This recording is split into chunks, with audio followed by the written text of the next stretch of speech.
So this is the response and regulation exam past paper booklet. Nice and easy topic, only really 2 things to cover, so you should be able to self-mark your work and look through your answers quite easily. So the first question then was just looking at labelling the eye. So you've got your optic nerve here and your choroid here. Okay, the second part of this question then was asking you to talk about what's happening to the iris and your pupil with these 2 pictures in different light intensities.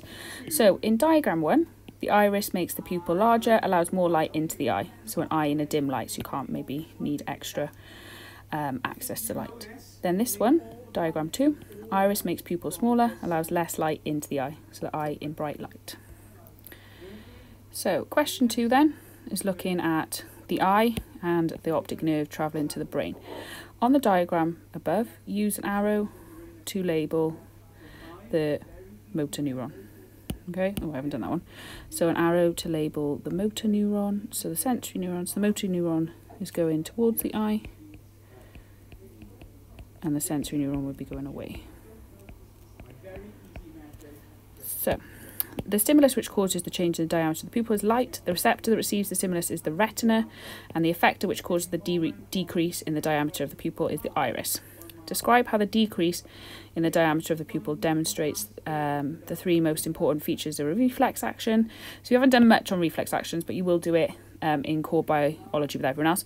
So reflex action is speed, it's it's an automatic response, and the reason it's there is to protect you from something.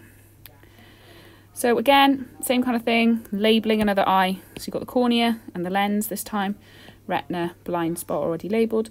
The retina is the light sensitive layer of the eye where images are formed. Explain why no image is detected at the blind spot.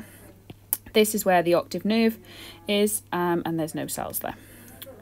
So then it says description. So this is the tough protective coating, that's the sclera, and then the layer containing blood vessels is the choroid. So you've got all that information in your knowledge organiser review sheets. So they were kind of 2 questions on eyes, and then I think we've got 2 questions on plants. So what is a trophism? Growth response shown by a plant to a stimulus. So that's what trophism is. Then you had to draw on the seedling. Complete the diagram below sketching the expected appearance of young root and shoot. So what would happen to the shoot? It's going to grow upwards against the force of gravity towards light, and the root, is going to go downwards. So the root shows gravitrophism, the shoot shows phototrophism. Then there was a little investigation. So state 3 observations shown in the photographs about the young root over the time of the investigation. So between 8 to 20 minutes, the root is actually growing upwards. 0 minutes you could have written, there's nothing really happening. Then after that, the roots start to get longer and they start to curve down. Name the response shown by the young root between 35 to 100 minutes. Gravotrophism, so positive response to gravity. Final bit of this question then. Using drawing 2, compare the growth rate of the upper and lower surfaces of the young root. So cells grow quick on the upper surface, down the lower surface so they can grow downwards. Name the type of chemical response for the curvature of the young root, a plant hormone, okay? And maybe you should have written ox in there.